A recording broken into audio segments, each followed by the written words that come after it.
Kevin de Bruyne is all right, isn't he? Yeah, He's good. Goodness. I'll tell you what. He played a pass later on. I mean, he obviously assists in the Sterling opening goal. I mean, again, he knows exactly where he wants to put it, and the execution is incredible. How difficult are these techniques first time? Well, you know what? The ball's running away from you, so you have to get your feet in the right place, and you have to put pace in it. You have to get it in front of the keeper so he can't get it, but you also have to keep it behind the defenders so that they can't get it. And then we're talking about a 40-yard pass, a 30-yard pass with, what, a foot gap? I mean, just incredible. And he played a ball. I haven't seen a pass like it in a long time. He played a ball to Sterling in behind in the second half that we sit and watch the TV, and it's really easy when you're sat where we are because they've got a big high camera, and you can see, oh, you can go there, and we all sit and shout at the TV. I never saw this pass.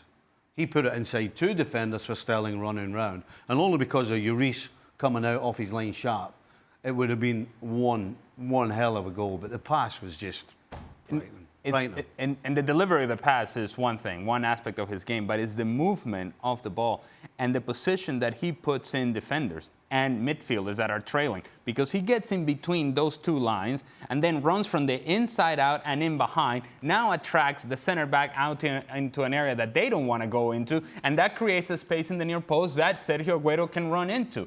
That run and that understanding where Bernardo Silva gets the ball on the right-hand side and Kevin de Bruyne in between the two lines gets in behind the defender that is now picking up Bernardo Silva, and now the center back has to trail back because the midfielder cannot get there in time, creates all sorts of issues for anybody who plays against Manchester City, and it creates space inside the 18-yard box, therefore allowing Aguero to get on the end of the service by Kevin de Bruyne. You mentioned Aguero, of course. He kind of stole the show a little bit in the second half of what happened when he was substituted.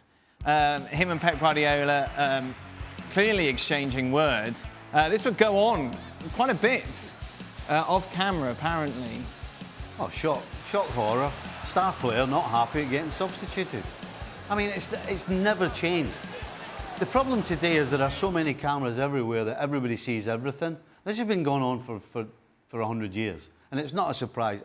And the situation happens because, as I said, star player comes off, not happy, and you've got a coach who is so blinkered about you can do this or you could do that, why didn't you do this, that he can't even wait till the end of the game. He's trying to get a hold of him and telling him. That's the last thing that Aguero wants to hear right now. And that's why you see that little altercation. That's what struck me. We've seen this in the past, players refusing to shake hands, slam water bottles, unhappy.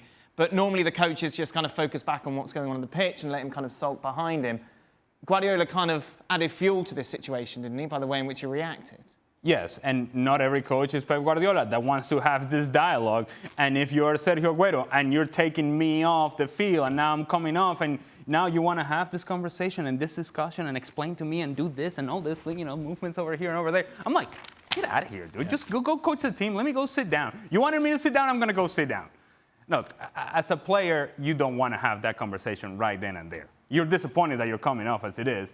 And I'm not surprised that Sergio Aguero, once Guardiola went after him, that Sergio Aguero went after Guardiola, and they had the back and forth.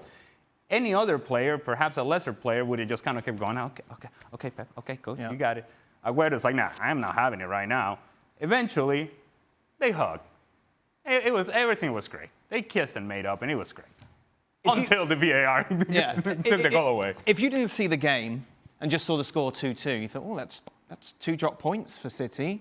What are they going to do? How are they going to get on this season? Maybe they aren't necessarily favourites to defend their title, but it's very difficult for anyone who actually saw the match to have that conversation. Because I can't say to you with a serious face going, do you think City are in trouble? Because no.